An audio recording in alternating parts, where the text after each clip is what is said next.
nayebi elongi na yo comme ça tokomona wana fan donc akoya kolibere yo nayebi yo te vitrier yo vitrier te tambola na ekenge likolo ama na yo imbécile okoyeba ngai tufi ama na yo na ya Frank Diongo tufi na ye tufi na bino nyonso mibale nayebi elongi na yo kaka na sosimate wana okomona akoya kokwa yo imbécile mama na yo.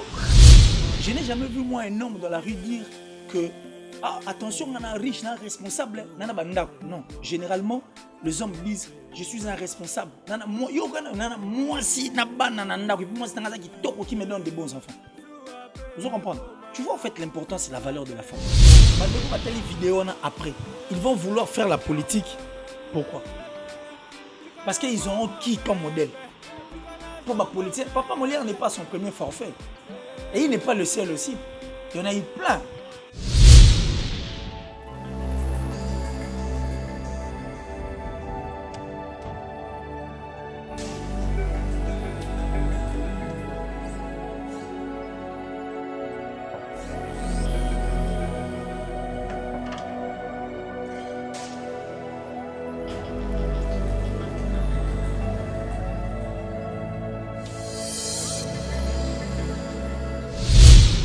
Il faut que partout à travers www International TV, International TV, avec Fuego Romario, le sponsor officiel, je suis là votre humble serviteur de King Moli Mokokan Supreme, mais encadré pour me encadré parce qu'il y a trop de nano, trop de présidents. Je suis là, voilà.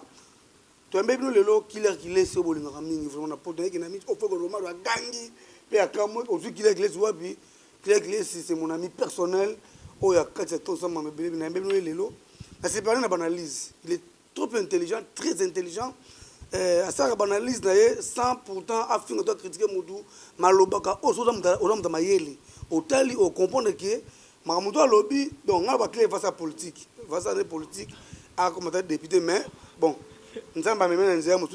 Merci beaucoup, Babi. Tout à l'heure, on a cadre de View Business, c'est pas Maître Freddy Moupemba. Balobi aonde makambo na bongolo wana na bongolo andona grasus et pas mettre Freddy Moupemba de View Business babi agence makambo tout kitoko. Merci beaucoup à El Service zone 24 na Paris restaurant kitoko.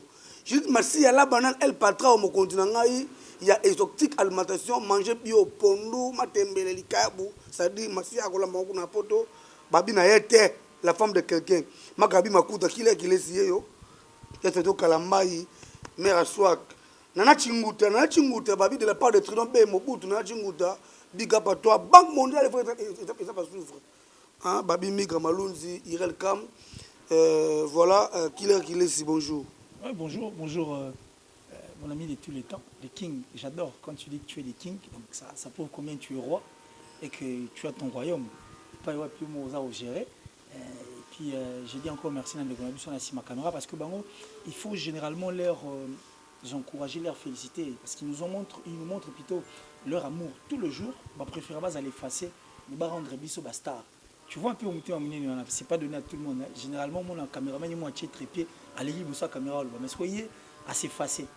Donc comme on est il est dans l'ombre mais il permet à ce que toi vous allez encore plus tard que tout. Merci à cette grande chaîne qui fait en tout cas de sorte que Ezala connu partout et puis et permettre à ce que ça la télévision mon donc chaîne Eza parmi ma chaîne Eza ça la télévision mission la télévision à informer former puis divertir donc c'est un grand plaisir n'a patron dans Romario El Fuego donc Fuego qui veut dire la flamme c'est vraiment la flamme donc je te salue de là où tu es et puis on va encore signaler l'assistance d'un grand monsieur qui nous assiste donc ça dit une star il y a théâtre mais il a accepté de nous assister aujourd'hui Tridon B et Mobutu Choco frappant à l'époque, mais aujourd'hui il est mon bout.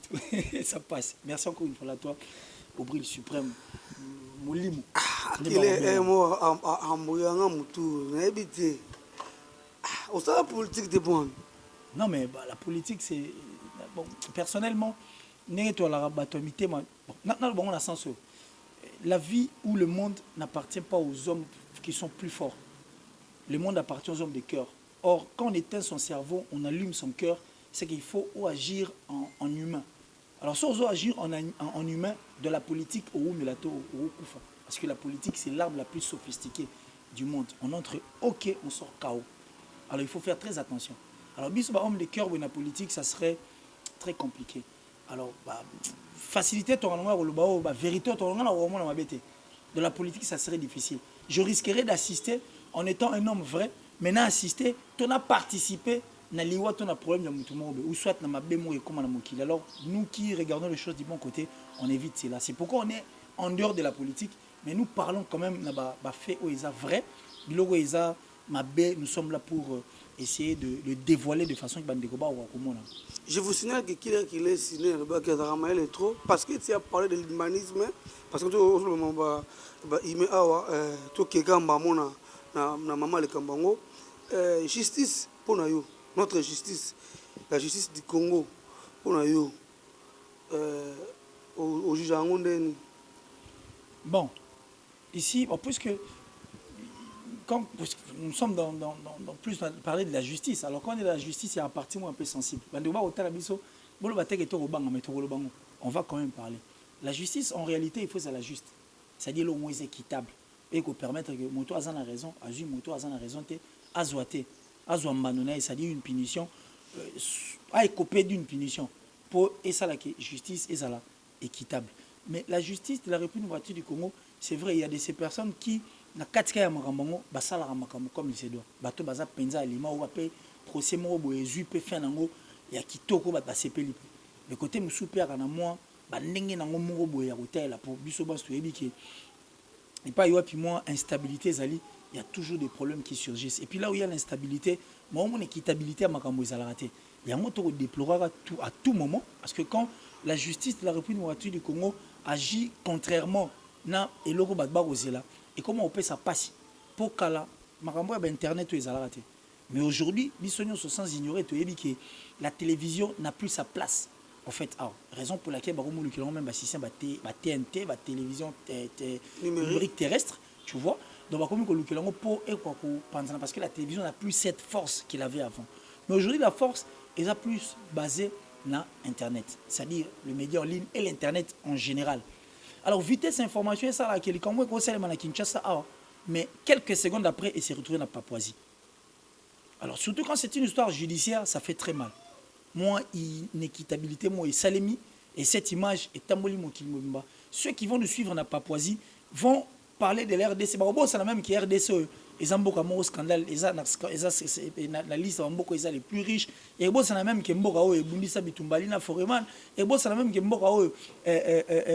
le roi Pelé ainsi que l'équipe brésilienne. Et se retrouvera. Ça n'a bien fait sur le revenu du Congo. Pourquoi? Parce que l'image de Mambota, ils ont reflété notre pays. Et pas puisque Obiso Torozora, mais Toromona ma béangwana.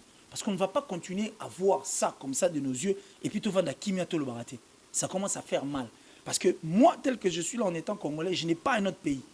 Mon pays, c'est la République démocratique du Congo. À part Mbogana Mboga Msouté. Donc, ce Congo s'est décidé, et Bengalanga na Otelengan.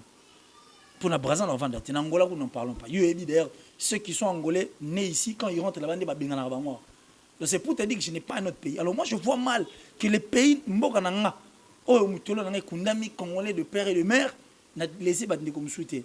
Parmi ceux qui ont changé de nationalité, que tu ont accepté Mbogana, patrie, tu n'es pas congolais, non. On dit oui à tous ces gens. Mais moi, je parle de mon cas.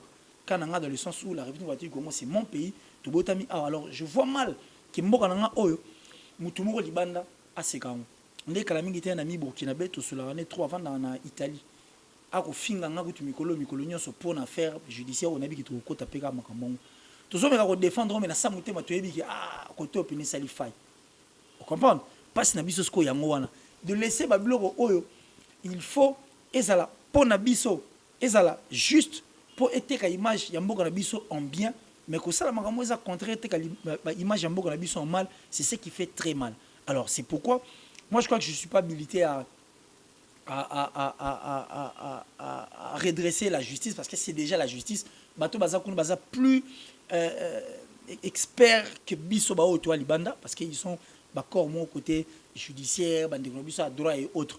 Bon ba bien mieux que biso, ils maîtrisent ça mieux que nous. Mais ce que nous sommes en train de voir, c'est déplorable et ça fait très mal au cœur. Ezo si ça bande comme sous pour ça. Tout nous sommes pour ça tika la romo lu quand même voyager na kendane ati RDC pour RDC Zamboka Moma. Mais pourtant, c'est un bon pays. Au ceux qui to zongi si mangamio son nzela, to la fière ya on va na mboka. Je me souviens Bitumbali na forima no ba point ni bundama. Non. Bitumbali na forima ni bundama parce que mbonga la yebele. En dehors ya Kimobutu à Luka à Yana Bitumbana a. Mais King qui était le manager en fait, le King moi un américain comme ça. Comme il était un amoureux ya mbongo et ça là les propositions Mobutu a PC les gars yebele parce que ceux qui n'a pas sanité $1 valait 2 makuta. Donc sur on 5 millions de makuta. Oui, 5 millions de makuta, donc tu as 2 500 000 $. Tu vois le coût est l'écolo. Alors, toi, Guy, la période où toi, Guy, au même niveau, je crois la Corée du Nord ou du Sud, hein, et tout au long de cette émission. Vous comprenez? Le docteur sud-africain venait apprendre ici. Venait apprendre à couper ça. Est-ce que vous comprenez le niveau à mais nous voulons revivre cela. Nous voulons, en fait, vivre aussi ces bonheurs parce que nous avons le droit. Il y a revivre vraiment en étant congolais. Mais le bloc est bel autre au monde, ils ont payé sa passe et puis ils ont les misarabande comme sous. À ça n'a pas sorti quand la Congo malinga qui manaï, à qui n'est pas ni pour côté moi justice moi n'engagé moi. Donc pour revenir à ta question, je dis que la justice par moment est au salara et ça qui est au côté et côté ka image en comme abe. Moi je sais que la justice est une institution d'abord. N'est président il est mort dans une institution, et n'est pas justice c'est une institution. La justice ne peut jamais céder la pression, la caprice à qui que ce soit. La justice ne cède pas. Vous comprenez? Mais ceux qui moi ça fait très mal et puis c'est la honte. Voilà, qu'il est si au Pessingaï, le roi est au sujet mon phare, na humanisme. Justice na biso et céder na pression des alaka. Na biso qui cédé. Ce qui est cédé. Le maman au baboti biso, au babesi biso et belé ba olela. Que justice na biso ekati makambo ya héritier na Naomi mabe parce que alakisi malgré sentiment bango vers en cachette mais il a publié ça publiquement très la maman et sambo au babota biso et aujourd'hui akende ko samba au biso toyebi mais après faki ak bakangaye comme kabimi et puis chose grave parce que on battait à page pour chanter et dire que moi je côté à bolo côté Fachi béton c'est ça c'est là bon habité et qu'on libérer héritier tant tout par sentiment pour ça mon bango mais moi laisser ce qu'on mettait ma maman parce que au babota biso ben je crois que non molo parce que le roi toi liboso il y a caméra il y a je parie que bandi ko babota biso musika moi les femmes en fait les mamans les femmes en général ont une grande place ma vie nanga parce que Toyoka Banzembu et parmi les chansons je vais juste remuer cette marmite Banzembu nyonso eza ya mokili mobimba je ressens un morceau de viande qui est la chanson de notre frère Corneille il est notre frère il est franco rwando franco et le mwana Nicolas Bisso Corneille ay Banzembu le bon Dieu est une femme tout son mystère est caché dans la femme tu te souviens de cette chanson j'avais essayé d'étudier examiner encore cette chanson enfin j'avais compris pensa que la femme a une grande place et le bon Dieu est une femme. Tout son mystère est caché de la femme. Et par exemple, le mystère est caché et pas banabasi. Imagine que tout ce qu'on peut faire, tout ce qu'on peut dire, c'est le seul moyen. Oui, il faut passer par les ventres d'une femme. Mon premier mystère, deuxième mystère, au bril, si prend au bril. Et puis tu es célibataire. Sur moi, si au commis. Officiel, au fiancé officiellement, on va t'appeler le fiancé de. Et ça au Bali, on va t'appeler le mari. Donc ça dit on va marier à. Et plus loin encore, quand une femme te donne des enfants, automatiquement on va venir au bril comme papa n'a suprême, papa n'a petit au bril. Donc tu prends automatiquement le nom. Tu vois en fait la force de la femme. Et puis métamorphose on est au salon roson à suite. Donc au type de toi et ti au commande. Et plus loin. Je n'ai jamais vu moi un homme dans la rue dire que attention, on a un riche, on a un responsable, non. Généralement, les hommes disent je suis un responsable. Moi si qui me donne des bons enfants. Vous comprenez? Tu vois en fait l'importance et la valeur de la femme. Et puisque les bons dieux est une femme, tout son mystère est caché dans la femme, nous pour ne citer que ça. La femme est laide, semblable à Mobile, ils sont aux anandaku. Oui, bien sûr, moi, c'est le monde qui changera même la teinture, surtout quand c'est une bonne femme. Tu changes de teinture, tu changes de forme. Au moins, il a mis moi, froissé des bus, moi, préfère que Mais on a parlé de la mère à contrôler comme il se doit. Et puis, au sanini, et il paie ça. Et paie quand même le coup, mais paie sur la force. C'est ça, au fait, le mystère de la femme. Et c'est ce qui fait que le bon Dieu a toujours un yeux braqué vers la femme. Et il y a une force à moi aussi. Le F de la femme, c'est une force, il y a la faiblesse. Tous les hommes forts, la plupart de nos et tous les hommes forts aujourd'hui qui ont réussi, assis et autres. C'est grâce aux femmes. Donc, il faut mériter maximum de respect et puis de considération. C'est pourquoi mais sous autres cieux, quand tu touches une femme, c'est une vase faible. Sur 100 mètres. Sur même parce qu'ils savent que la femme sera sans défense. Moi, c'est ça. Que le femme m'excuse. Na marteau. Pour moi, sans défense. Jamais na marteau. Notre artiste, nous pour éviter que moi, ça faible. Donc, moi, ça gagne.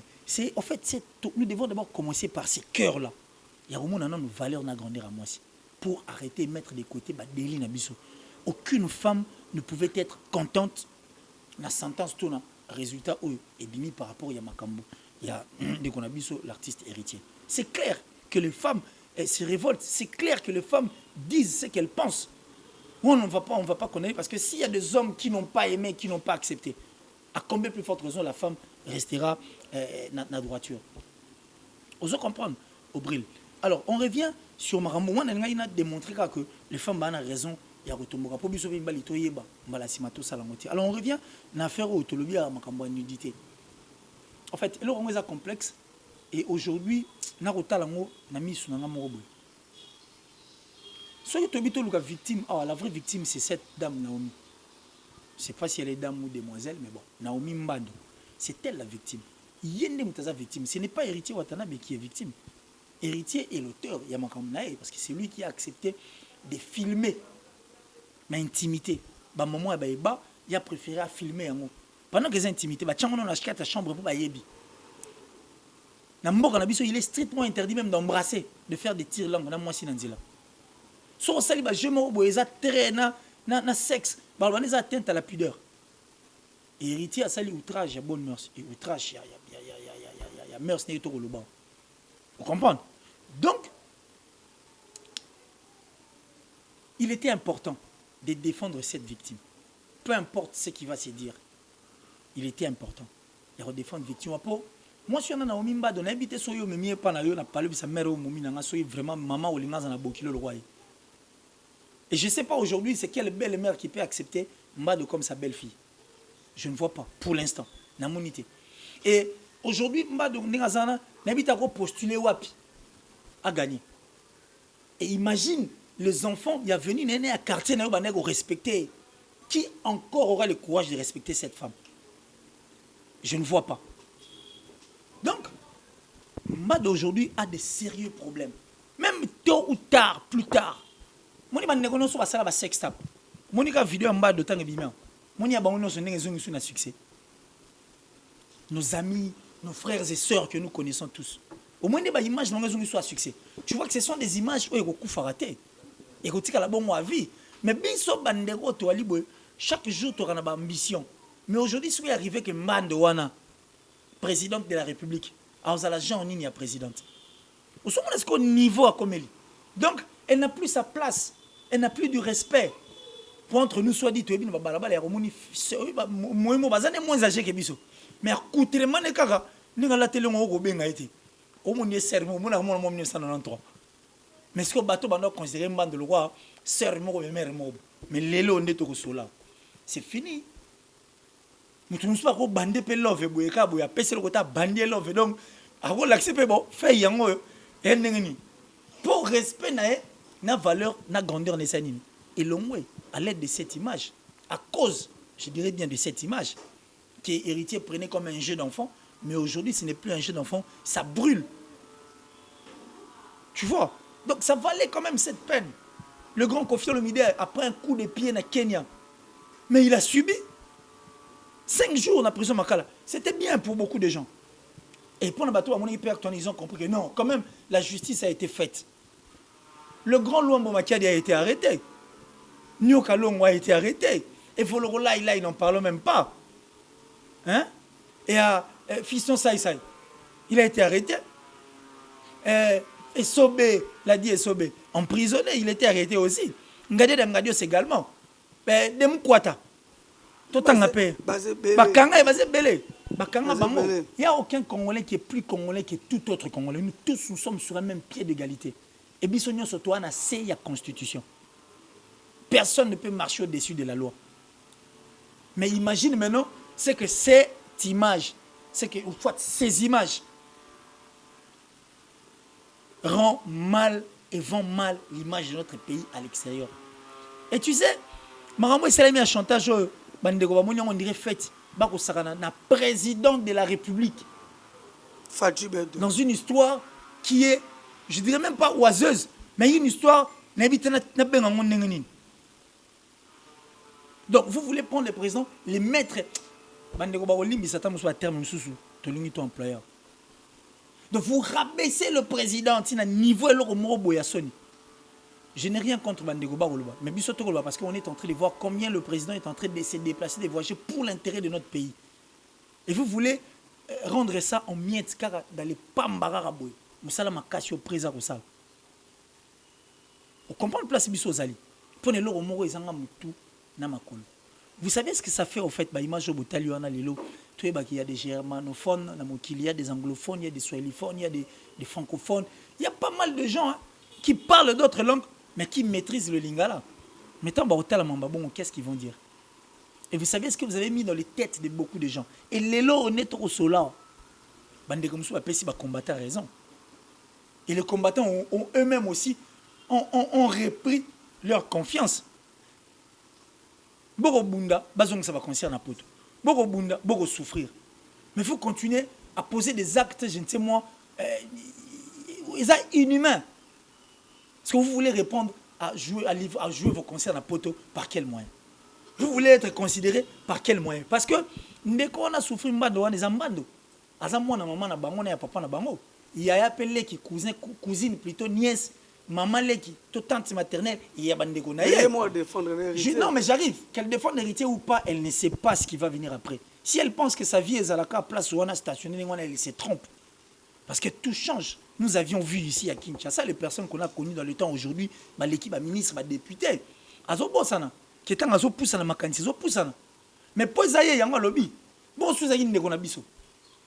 Batumou, tu as na place, il y a Yé, c'est qu'à celle où c'est pas gros, ça la peine de Gonangai. Nous sommes en danger, de courir. Tu vois là où nous sommes. C'est de là où nous sommes. Nous, on n'a rien contre Héritier Watanabe, on n'a rien contre lui, on n'a rien contre la team, on n'a rien contre les personnes qui l'entourent. Mais qu'il essaye un peu lui-même de voir ce qu'il a fait. Et de voir à ta chantage, après sa réponse sur les habits. Ou soit tu inversé Barol, c'était sa petite soeur ou sa cousine. Quelle allait être sa réaction? Parce que, écoute, nous on barama kasi na okangisa. Bato bazana facilita au salma be. Si c'était sa sœur. Voilà, qui t'ont hérité Watanabe, notre papa, tout le monde humanisme toujours, au PC, notre papa, Léon de Malemba Molaire, Aouti, Kosolola, Nagarde Go, il y a Franck Diongo. Le téléphone sans penser que tout le monde s'est réussi à appel. Et puis, a fini bien sanité, un honorable comme lui, un député, et puis le peuple n'est pas voté qui est, mais quand il a fini, je crois que tu vas. Mais attends, mais il faut, écoute, s'il vous plaît. Non, tu alors, on n'a pas dit que le quoi toi journaliste, il faut tous à la carré. Ça dit puisque tu es journaliste, tu dois être carré. Non, mais par moment, s'il y a quelque chose où ça mis de trop, il faut sortir de la coquille, non, un journaliste, parler aussi en tant qu'humain. Une personne qui est en train de voir, oh, moi, il ma baie. Vous comprenez? C'est dans ce sens-là que tu as. mbola na ekenge nayebi elongi na yo comme ça tokomona wana Frank Ndiongo akoya kolibere yo nayebi yo te vitrier te tambola na ekenge libolo ama na yo imbécile okoyeba ngai tufi ama na yo na ya Frank Ndiongo tufi na bino nyonso mibale nayebi elongi na yo kaka na sosimate wana okomona bakoya kokuwa yo imbécile mama na yo. Voilà, Kila Kilesi wana oyoki bongo honorable député élu na peuple ndenge ofinga peuple oyo avotaki parce que garde ko wala garde ko pota musala na ye mazali peuple oyo avotaki mpe mutu et puis il a insulté Frank Ndiongo na makambo na papa quoi parce que Frank Ndiongo va tindi garde ko na ye atu na mambo oyo eleke émission na habité on sait que la pluie moule beta donc voilà. Alors, j'avais une vidéo mobe na talaka ya Papa Rochero. Alors le mobe Léon na comme il avait dit qu'Alain, les jeunes doivent embrasser le monde politique, doivent connaître et venir faire la politique. Parce que à force de venir faire la politique, et aussi la force monde. Et cette force, dans les jours à venir, et au sein là que bande comme souvent on va quoi assujettir binoté. Donc faire la politique, les jeunes congolais zaïrois à l'époque plutôt, on va ça la politique. Pour ça la politique, vous avez constitué force mobile. Vous voyez ma politique et vous sauriez gérer ma comme la bine. Mais à force de ne pas vouloir embrasser et s'occuper de la politique et opposer nos problèmes dans les jours à venir. Vous comprenez? Et aujourd'hui, c'est ce que nous sommes en train de voir. Mais aujourd'hui, Bandeko va télé vidéo après. Ils vont vouloir faire la politique. Pourquoi? Parce qu'ils auront qui comme modèle? Pour ma politique, Papa Molière n'est pas son premier forfait. Et il n'est pas le seul aussi. Il y en a eu plein. Bandeko Nabiso Mukebaï, il y a Daniel Safou, Zachary Baba Basoué, Ndeko Eliezer, je crois, sur une bonne sanité. Baba Basoué, Ndeko Eliezer, qui disent ce qu'ils pensent. Parce que pour eux, être un député, on est libre. Ils sont jeunes, tout à la plupart de quoi politique. Il faut tous se rappeler de modèle. Parce que nous avons un modèle pour étudier tout ça la politique. Parce que nous avions en face de nous des modèles, ils ont mal muté. Pas de bons modèles. Il y a un monarchie. Bandeko belé balinga bazwa ba kota politique parce que bandé comme on a modèle les personnes qui partaient pour leurs intérêts soy mutu ka somi ndako j'aime ce soit c'est que politique na là ngapena kena sani na so mutu na so mandako pour modèle les aliboso na modèle à malamute.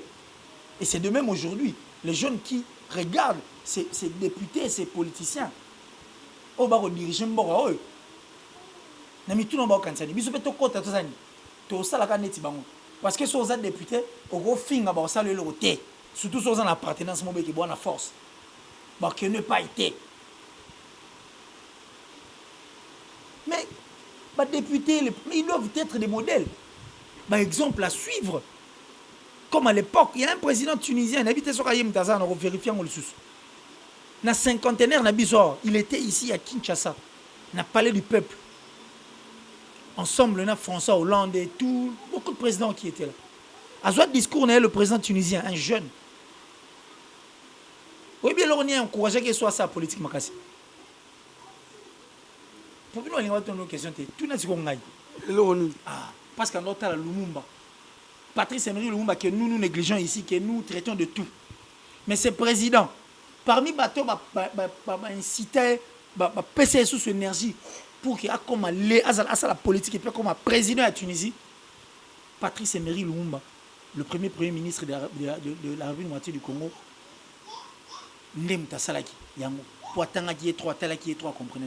donc c'était un modèle. Un Tunisien a bénéficié d'un. Mais nous autres là, c'est quel modèle que nous aurons en face de nous?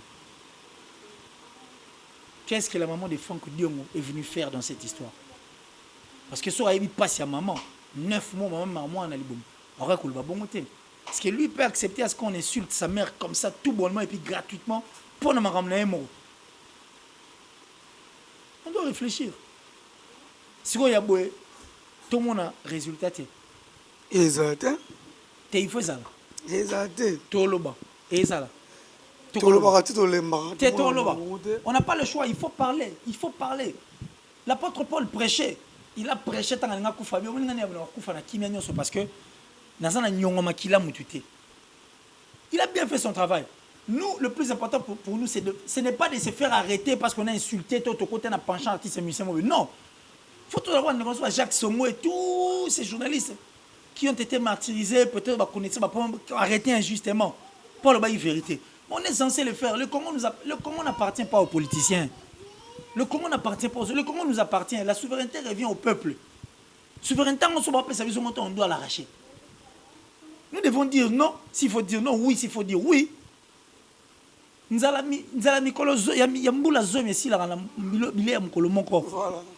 Non, on a 10 ans, 20 ans. Non, ça ne se fait pas. Nous devons parler et les autres doivent emboîter les pas. Qu'on sorte un peu na bêtise, tout bimano na bloc éphémère. Parce que moi, je n'ai jamais vu une personne autour d'un artiste et musicien à son ou millionnaire. Non, il n'y en a pas. Tous ces gens qui entourent les artistes et musiciens, non, rien. Ceux qui ont les journalistes seront quoi aux côtés des artistes et musiciens? Ceux qui ont imité. Non, qu'on soit bas cité. Tout le monde na pototé. Mais je te dis, qu'est-ce que nous avons? Rien du tout. On doit parler pour des causes qui sont justes. On est Congolais. Ce pays nous appartient. Soit Bengali, soit Mboko, Torozan, la place à Okende. Soit qu'il y a un portefeuille ou Mukanda. Pour Mukanda, c'est tout un problème. Mais c'est difficile que Borangunda. Dès la monnaie de comment Jésus-Christ va Borangunda, Joseph, je l'ai suivi comme ça en passant, c'était pour rire. Pour Borangunda, la facilité du monde, la blorable. À la fin du compte, tu vas t'épouser une femme de 150 ans. Non, mais justement, à la fin du compte, on lui a 150 ans parce que la prison, on dirait que bien. Hein? À 47 ans, à 60, il y a 73 ans sur 73 ans. Donc, nous avons intérêt. Mais parce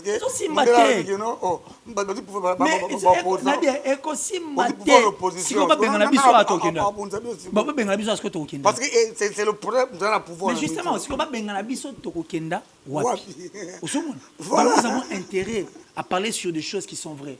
Papa Molière, avec tout le respect qu'on lui doit, il n'est pas plus congolais que tout congolais parce que par moment quand il parle comme si bon, c'est lui qui a cette monopole. Aux justice, il veut se faire justice dans ce cimat. Et puis donc, au départ, il ne connaissait pas la personne. Après, il dit numéro de bimia, vitrier, c'est un vitrier. Non, mais pourquoi ça? Pourquoi ça? Pourquoi insulter la maman d'autrui, cette pauvre, innocente mère qui n'a aucun problème avec toi? Des fois, tu as au moins la maman a pété. Non, mais il faut quand même avoir de l'éthique. Hein. Il faut aussi respecter. Bateau mériter respect. Hein. Et puis, nous, on n'est pas là pour écouter, auditionner des choses qui vont faire mal aux oreilles. Et aujourd'hui, téléphone, comme Internet, il y a que mon se retrouve dans le téléphone à papa nanga. Il se retrouve dans le téléphone à moi nanga. Il se retrouve dans le téléphone à Bandeko. Mais c'est désolant. Mais tu as commis wapi kutute. Tu as commis wapi. Pour ce que vous stationnez. Mais toujours kenda wapi. Parce que dans le monde, tu as commis. Apparemment, on est encore en train d'avancer. Non, mais nous avançons. Pour comme pour téléma, tu commis avec tu vois tu commis na rond point là-bas. Tu es parce que va se taxer victoire wapi. Mais maintenant notre comité, on est en train toujours kenda, ça dit il y a de forfait sur forfait, de bavure sur bavure. Mais on n'arrive plus à comprendre. Ça dit tout Congolais libre de dire et de faire ce qu'il veut. Pendant que la Constitution, on a les autres pays qui s'habillent et pélé autour du monde. Ça fait très mal. Ça fait très mal. Avant dernière question, parlons de football congolais. Qui est ici, Osa amoureux à football. D'abord, je signale qu'il a fait bien. Il y a bien un petit de Makila. Qui est ici, l'homme comme le Kilangana, beaucoup de people vont continuer à qui qui balle à Makolo jouer. Et comme nous avons autre problème pour peut-être un bon après pas après ça qui bon côté, to poli, na habité balle. Il va penser que ba kidumu balle ba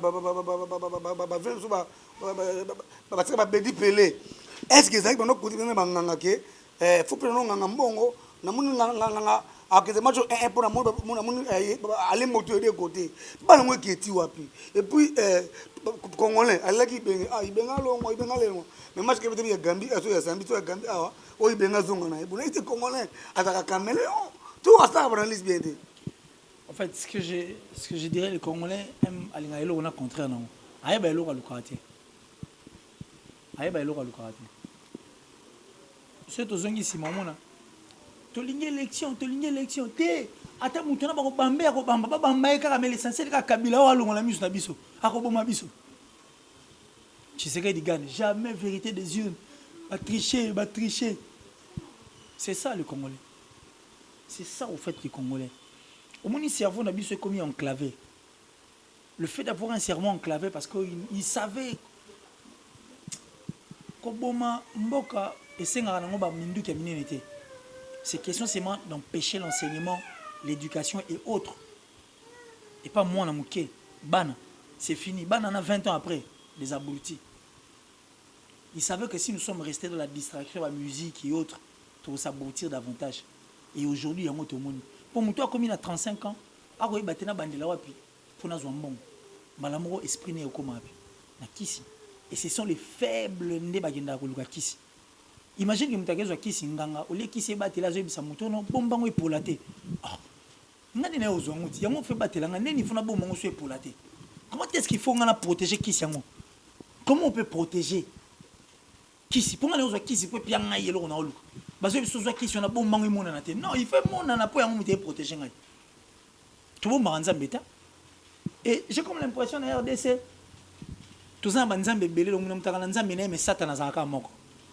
il y a plusieurs dieux, mais Satan, c'est dans l'église. Au monde qui mais Satan a donc tout ça là contraire à au lieu d'avoir un seul Dieu, plusieurs peut-être Satan, mais nous avons plusieurs dieux, mais un seul Satan. Les combles à moi. À force d'affaiblir le cerveau des gens, à force, il y a aliéné Batou. Neto okanza makamutu fait ça na kisi. Alors qui c'est beta balet? Qui c'est beta balet? Au monde qui est beta te. Pourquoi? Parce que ça bloque la biso na mutu. Bato pas comprendre que les Kinois et les Congolais baba ngaki sur mon mutu pas la cravate rouge. Akomo la tanka chaque jour. Azena kisi te. Ma meki bino ka selbi no ka moi jemobu. Au moins peut te changer sujet à tout le monde ensemble. Surtout comment tu vas passer comme tout ça, au moins quand on a tiré l'organisation, c'est que ça, et le romo, il y a Kindoki, qui ici, ils savent que le cerveau n'a déjà affaibli. Alors puisqu'ils ont affaibli, qu'est-ce qu'ils font? Lui il a côté au banc, cravate rouge chaque jour. Na kebo na défait ta chaussure, mais on a l'équipe dans le bout. Et on a qui qu'on a la défait 500 na dans le bout, frappé contre toi, moi na fa. Mais tu penses qu'il est là, tu n'es pas comme frappé. Cravate rouge, c'est comme ça mutaninho. Ah, mutaninho. Bah, mon pour ça, mouvement normal. C'est comme ça parce que nos cerveaux ils ont foutu. Le cerveau de beaucoup de gens, ils ont aujourd'hui nulle part. Il croire dans il ne fallait pas croire dans nous. Déception, puis l'église est tondée. Si aujourd'hui, les gens commencent à penser plus dans qui. Trop des églises, mais parce qu'ils trouvent rien à l'intérieur. Mais c'est ce que j'ai dit. Il y a plusieurs dieux et un seul Satan. Par contre, tu vas Satan. L'église, c'est le cerveau. Je ne veux même pas qu'on reste dans ma qui on a mon ballon. Ils doivent revoir les choses du bon côté. Le football, c'est de l'argent. La Gambie qui a égalisé contre nous. Soit tu as le terrain, tu as les formes, mais c'est quelle major on va salir pour organiser égaliser face à la grande équipe de la République du Congo qui regorge un bon nombre de joueurs qui font la fierté de notre pays à l'extérieur. Et puis ils ont égalisé d'une manière bonne. Bassalini, ils ont un entraîneur blanc là. Parce qu'ils ont combien de milliards? C'est une question d'organisation. Il faut s'organiser, mettre beaucoup d'argent. C'est-à-dire vous vous organisez, vous mettez de l'argent. Le football ira de l'avant. Ce n'est pas le fétiche. Et bien, qui va qui sont des babanda, même la biso pénina. Vite à la coupa. Mazemé on a gagné. Mazemé on a n'andimate Mazemé zanakis. Mazemé a budget il achète des joueurs. À son moment joueur n'est comme il se doit. À chaque salaire à malamo. Soit il coupe aller au bête parce que ça déterminé. Nous l'avions vu. La République du Congo un match qu'on a joué au stade des Martyrs ici. Moïse n'est pas Moïse Mbia Batu. Moïse Katumi Chapo. Abibimo 50 000. N'est-ce pas que ce soit Bimo 50 000, tu reçois ta moutou, tu recatata même les potos chabi. C'est l'argent qui motive. Le tout-puissant Mazembe rafle de coupe. C'est grâce à ça. C'est grâce à ça. Et en dehors, il y a tout-puissant Mazembe. Les léopards, ils pèsent 2 canards. Ils ont comme morotte. Les léopards, il y en a mais comme il ma 3e quart. Après, ils pèsent Chan. Chan, tout le temps, c'est un championnat national. Nous parlons de la Coupe d'Afrique des Nations, la grande fête africaine. Pourquoi pas Coupe du Monde? Ah, et la Coupe du Monde, les gars. Depuis que non, en 1974, merci à Mobutu. Tilelo. Vous comprenez? Mais on musée. Il faut muser de l'argent, qu'ils essaient de revoir ça. C'est tout le monde. Qui si bon? Ça veut mané, on a peut-être le championnat brésilien. Mais ça c'est un stade de Maton qui est na poto. Même équipe. Motema Mabe. Motema Mabe, je ne veux même pas qu'on reste là, Motema Mabe. Toi, demande, c'est moi un Congolais. Non, personne n'a pas le mot, non, Pierre Osso, n'a pas mort, non, personne n'a pas le mot. Albanais, tu vas le mot. À la fin, tu sais qu'on va te crever dans la tiga. Voilà, qui est ici. Dernière question. Trop dans le théâtre parce que, moi, je suis dans le théâtre. Les lots, il y a des artistes pleins de succès, mais ce que je veux tout ça est le gouvernement. Et pour moi, on a pas tout le temps sur la route. On me dit sur Facebook, je suis qui gagne, est-ce que Bachoukou m'a bien raté dans le Nigeria, il m'a bien raté, mais pourquoi le cas awa? On a payé le cas pourquoi? En fait, en dehors de la politique, je vais te dire un truc. Ce que je veux te dire, oui, on a plusieurs exemples, mot simple.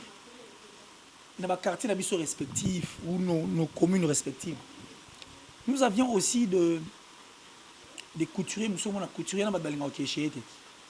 Nous couturiers, nous sommes dans le Kéchété. Couturiers, nous sommes dans le Kéchété. Si on a bambissé le mois, 4 000, 5 $.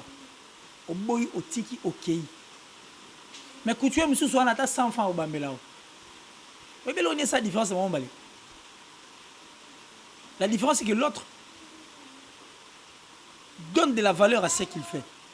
Et l'autre, à mon on dirait, c'est un boulot noble. C'est comme chez vous, mon abino. Vous ne saviez pas vous respecter. Et vous ne saviez pas donner de la considération et de l'attention dans Moussalo Boussala. Barti, c'est mission Bassalamouti. Il y a un moment, ça va. En fait, projet moi 2 millions bimi. Ba ministère ba bimi belo ndeka ba artiste ba saka bango. Oh bino bo ba artiste. Mais moi pousse na kuniati. Il y a un moment même le monsieur musicien ka moi quoi il y a un danger. Mais bon ta boye 300, ils s'en foutent. Ma personne ne valeur on est là. Être un acteur théâtral ne veut pas dire être bête hein. Soukari Lombe c'est attention c'est une tête hein. Le Bodorok, le Kadiombo. Il y en a plein comme ça. Pour ça, de temps, plein comme ça, qui ont des têtes. N'est-ce pas que le théâtre est aussi une partie intelligente? Il y a bien, non? Si on a bon le théâtre, les jeux, on a appelé ça. Aïda Pessara. La jeu pénal Aïda Pessara, Aïda a tourné. Si on a bon le on les bâtiments dans tout. Alors, on ça cours dans Vart, dans l'université, parce que c'est ça sa partie intelligente. Mais vous devez soigner cette partie intelligente, comprendre et connaître ça, donner de la valeur dans le gouvernement, il y a un ministère, il y a culture, et art, où il y a des arts. Où ils sont appropriés pour Nabino, vous faites partie de ça, ces ministères existent pour Nabino. Et pour vous, ces ministères aussi vivent. Sont vos atterres vivre. Et les locaux, vous êtes sur la liste de ces personnes qui empêchent même que la guerre civile va tomber ça. Vous savez, vous tournez combien de fois à l'année? Vous avez 8 pièces. Ça dit 4 pièces, 4 diffusions et 4 rediffusions. Et cela, c'est chaque mois. Ce qui est 60 épisodes.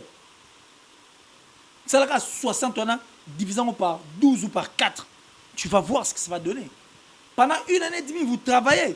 Pour le mercredi, vous avez sans souci. Dans le programme, on a tout. Donc, 20h, 21h, je dois être devant ma télévision sans souci. Parce que moi, on a le long. Ils sont combien au moment où on attend encore, soit il y a un stress, soit il y a un souci, n'est-ce pas un effort? Yo, ça titre mon Jackie Chan. C'est un acteur, un artiste et comédien. Le Jackie Chan, les Jean-Claude Van, ce sont des acteurs. Bayini et d'autres Otanga, ce sont des acteurs. Et puis, ça me fait mal de voir que Bison est pas précurseur et l'euro mais tu es vivre dans le côté. Si aujourd'hui, le groupe Ma Famille, Nigérien Bazali, c'est grâce au groupe Salomon. Lélo Baza au Baza. Bison te paie sa rabe, on va suivre à Kenamo. Mais parce que vous ne voulez pas comprendre, soyez le non, non. Tout le monde qui est acteur théâtral, surtout vous tous, vous dites que vous tournez sous terre. Vous faites un ami qui ça, vous savez bien à moi. 4 mois, on va payer les gâteaux. Vous savez que ma chaîne va rediffuser pété. Vous stress sur les amis congolais. Vous comprenez force Nabino. Les longs de taux au là, on s'en va sortir de Nino. Et là, on va en embouteillage, on va sur ça. Et là, on est musclé, mais tout est collé. Il y a un artiste musicien, on va chercher votre théâtre, tellement de publicité, s'enrouille et autres. On sait que par vous, le message sera véhiculé. Lélo Mafala, il te met à l'issue pour nanani. Pour sans souci. Kibou qui lélo te met à pour nanani. Sans souci. Biscuit choc. Ah. Ça, et puis, le musicien vous exploite même. Maman, pain, pain, pain. C'est vous. Et Sobé a été pour beaucoup, ça également. Mais parce que vous ne connaissez pas ce que vous êtes. Le fait de ne pas connaître ce que vous êtes, de ne pas donner de l'attention, du tonisme. Il y a un groupe, il y a une carte. Pour toi, c'est ça, en fait, la vie. Et c'est honteux. C'est honteux. C'est honteux. Et il faut dire merci à maman Livre, mais cette dame de cœur, Lélo Poisali. Bonsoir, qui va gagner l'activité. Bonsoir. Vous devez créer une machine. Et cette machine, c'est vous. Vous devez dire non. Non, c'est non. Aujourd'hui, Von Zonzing n'écoute absolument rien. Et comment va un mot dérisoire. À cause de vous. À cause de vous. Quand vous ne voulez pas faire comme les autres, on dit, ok. Et si les commis, on a 10 000 francs. Il y a transport. 10 000. Mais tu vends une œuvre d'esprit. Une œuvre d'esprit, c'est un prix inestimable. C'est-à-dire l'œuvre d'esprit. Ce que nous faisons ici, parce que c'est un boulot, un métier de passion, la télé, tout ça, on veut quand même être sur la liste de ces personnes qui donnent les peu. On donne seulement le peu. L'œuvre d'esprit a un prix inestimable. Donc, c'est inestimable. Je ne vois pas pourquoi il faut taxer une œuvre. En télévision, il faut faire déjà $40 par mois. Sur béton, on fait 12. On va donner 2000 et quelques. Faut est-ce qu'on parlait, on va en classe. Mais le transport, on va tournage. Donc, mon cher ami Aubril, je crois que tout dépend de vous. Tout dépend de vous. Vous devez voir les choses du bon côté et ça vaut la peine. Merci beaucoup, Kila Kilesi. Na komi vraiment souka. Donc, nous toujours. Azam très intelligent et puis soit celle banalise. Moi bien que non, soit Azam hollandais bien. On peut tirer moi bébé na mutu parce que Dieu zaga bon Kila Kilesi. Aussi sinayo. Moi dernière parole pour l'émission et puis il y a une dédicace militaire. Moi d'autres personnes pour aussi ça. Alors, dernière parole pour l'émission. Je vais demander à ceux qui prennent de la bière. Prendre la bière, c'est bien. Ce n'est pas mauvais. Il faut prendre la bière comme il faut, parce que ça vaut aussi la peine. Mais prendre la bière en excès, c'est très mauvais. Pourquoi? Parce que la bière a 4 esprits et 4 étapes. Première étape, on mêlé, on commis fier. On commis le roi Paon.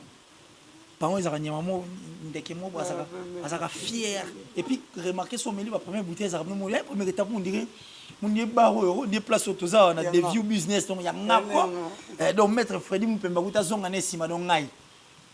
deuxième étape, il y a bien son mêlé, comme la grimace, le roi Macaco.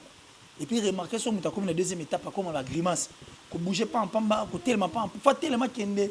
A tellement robin comme ta somba, faut tellement à bouger. Deuxième étape. Troisième étape, les étapes il y a lion. À quoi muta makasi. C'est ça, en fait, le troisième esprit et troisième étape. Il y a beaucoup. Parce que dernière étape, il y a bien. Et ça, le porc, moule. Au langue, c'est quoi, il y a KO, Basimbi, il y a Melima Zangalambon, il y a Ozosuba Bilamba, Ozokota na poto, Ngoul. 4 esprits à bière. Pourquoi j'ai dit ça? J'ai dit ça parce que dans le monde, ces derniers temps, on est revenu au Rati du Congo, mon esprit est côté Liban. Il y a des espoirs où il faut maintenant se fier à la bière. Quand on se fie à la bière, on ne fout rien. C'est fini, on fout très peu plus rien. On va nous tourner à rond. Regardons les choses du bon côté. Disons maintenant non à tout ce que nous sommes en train de voir au Kanda. Et on dit oui à l'émergence et l'avenir vrai de ces pays et l'état de droit dans le solo en. Alors pour tout ça, nous devons avoir de tête sobre, sans alcool, sans rien, sans stimulant, sans stupéfiant, sans quoi que ce soit. On est obligé de voir. Yes, week-end, donc on peut. Nous pouvons. Rien n'est impossible. Dieu n'a pas encore dit son dernier mot. Non, c'est qu'on peut faire. Mon RDC est chaviré, ça navire est chaviré. Tout chaviré dans le mot, comme de vrais capitaines. On a fourni un effort pour sauver ça et s'imiter tout couffin en haut. Et Dieu va dire oui, il va applaudir pour nous. C'est très important. Merci à vous tous. Merci en tout cas au Bril Suprême. Merci à Romario El Fuego. Hein, de là où tu te dégonnes, c'est ma caméra. Je vais vraiment citer Irel derrière la caméra. Merci à la plus spéciale, la plus suspecte en tout cas de toutes les Italiennes. FM, ML. Dorénavant, na mesa na robo robo na robanga robungi salibanga tal. ML Love de là où tu te trouves. Hein, FM, FMM. Quand Dieu regarde ton cœur, il a toujours été content. Il a toujours été déçu. Je dis merci à mon vieux Simon Omiezi depuis la Belgique. Merci en tout cas, puis bonne guérison, ma belle sœur dont j'étais les noms, à Bigui déjà, il faut Bika. Et puis à Kokoche le moto depuis la Hollande, Kokoche le moto des cœurs, donc ça dit on attend. Et je sais que Kalapena est maman au Salema. Merci à Hervé Loumassa, mon ami personnel depuis les États-Unis, Hervé Loumassa. J'ai dit merci encore à les Thaïlandais les plus suspects, hein, depuis la Thaïlande, Gesha Mungani, Toro Tambolara et Longona, et puis à ma maman chérie depuis l'Allemagne, maman Jedida, maman Hélène Mireille Garcia, maman Jedida, merci maman, merci pour tout. Mais c'est pas les personnes qui nous regardent, par moment, il faut battre la rappeler. Il faut s'abonner. Abonnez-vous massivement à la chaîne d'Abiso International TV. International TV, donc IT, International ITV. Donc abonnez-vous massivement à la chaîne d'Abiso ITV, donc International TV. Bon, mais ça n'a pas, mais bientôt quelque chose se prépare aussi. Donc tout bon à Abiso sur le aussi. Alors Killer Kilesi, de mon vrai nom et prénom, donc Killer Kilesi. Prénom et nom plutôt Killer Kilesi. Et le numéro de téléphone est plus 243 89 526 54 54. Plus 243 89 526 54 54. Donc Facebook Killer Kilesi, Killer avec un seul L. Kilesi, Facebook, Botina Demon, on va parler. Et puis téléphone sans problème. Merci encore une fois là. Merci que beaucoup. le bon Dieu bénisse la République démocratique du Congo et tous les pays du monde. Merci beaucoup, c'était bien Killer Kilesi. Et moi, je vais expliquer bien. Tout ça qui bon, on a des vieux business, c'est pas Maître Freddy Moupemba, c'est Bongolo, en face à la police. Donc, non, il y a grâce bon, à bonne agence. Donc, ce que tu as, et la service zone 24, merci beaucoup à toi. Balobi, mère, non, c'est pas là. Balobi, la femme de quelqu'un, Jit Massi, elle patrao, mon conduit exotique, alimentation, Balobi, manger bio. Akolamba kuna pondundu na matembelika bufufu yeno no lingi magabi makuta campotre mère matoto kalambai nana chinguta de la part de Trumpe Banque mondiale par exemple à suivre. Merci beaucoup à Irel K, merci beaucoup à Migra Malundi. Abonnez-vous massivement na International TV pour jamais décis. Merci beaucoup à Fuego Romario, le sponsor officiel au service de vos prochains numéros à suivre.